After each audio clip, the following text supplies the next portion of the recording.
Hi judges, my name is Taylor Tamblin, and I am an affiliate for Marshmallow Productions. And I am seeking a $10 million investment for our product, the hydrogen fuel cell. As we all know, our planet is dying.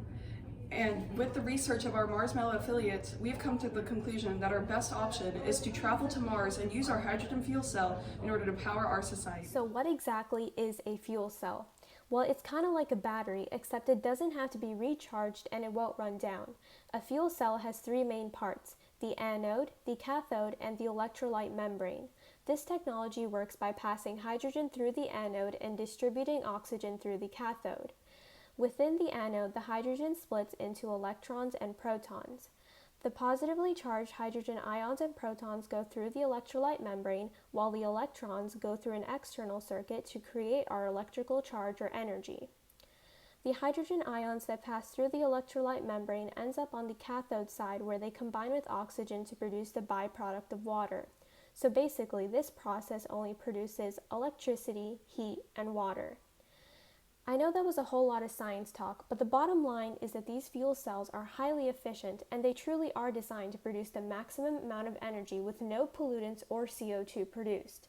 Michaela and Michael will now fill you in on some more information about these fuel cells.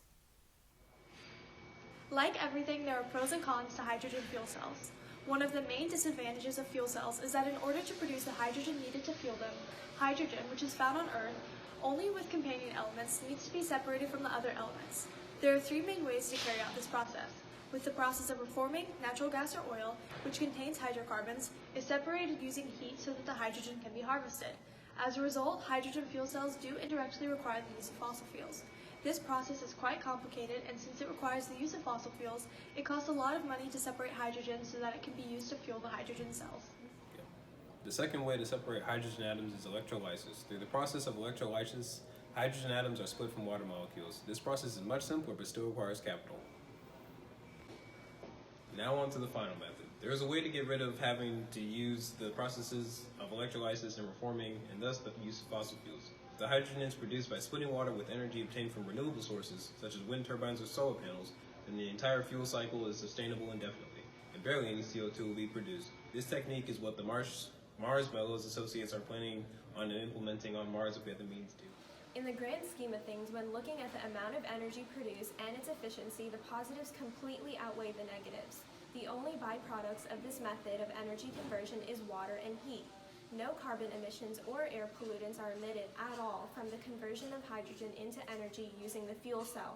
Therefore, they do not contribute to the greenhouse effect, and no health problems will arise from this energy conversion. This is extremely important, as once again, we don't want to pollute Mars's atmosphere like we did to Earth. Hydrogen fuel cells currently in production have a life expectancy from 5,000 to 10,000 hours for only $40 per kilowatt hour. If we apply that to an average driving speed of 45 miles per hour, we should expect to get 200,000 to 400,000 miles.